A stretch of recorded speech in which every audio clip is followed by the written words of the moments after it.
เปโอละเฮลูกลาอยู่หัวไรปลายนาหญ้าคาบังฝนบ่มีโซฟาปองมีแต่สองมือจนสิกล่อมหน้ามนให้นอนหลับสบายเติบโตเป็นสาวผู้บ่าวมาลุ่มล้อมเพิ่นเบมือขอเงินแม่นี่กะยื้อให้แม่หาล้างมือแม่บ่ได้ดังใจเจ้ากระดาตะคอกใส่บ่เห็นใจแม่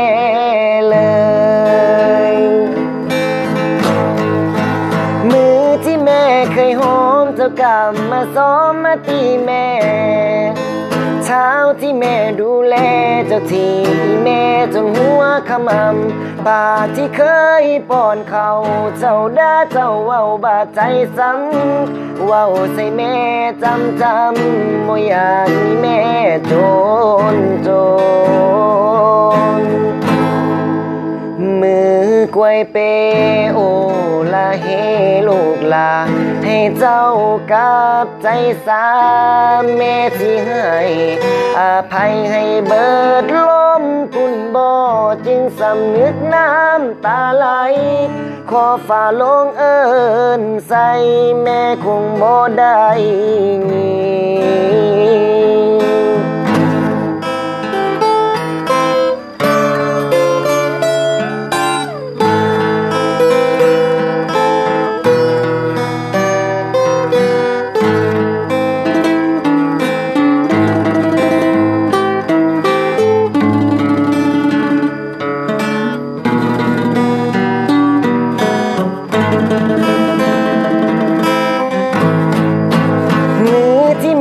เคยหอมเจ้ากำมาซ้อมมาตีแม่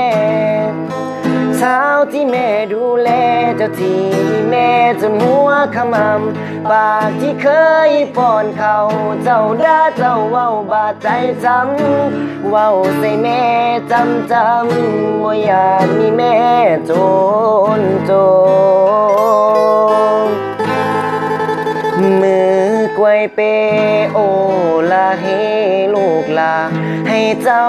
กับใจสาแม่สิให้อภัยให้เบิดลมพุ่นบ่จึงสำนึกน้ำตาไหลขอฝ่าลงเอิ้นใส่แม่คงบ่ได้ยิน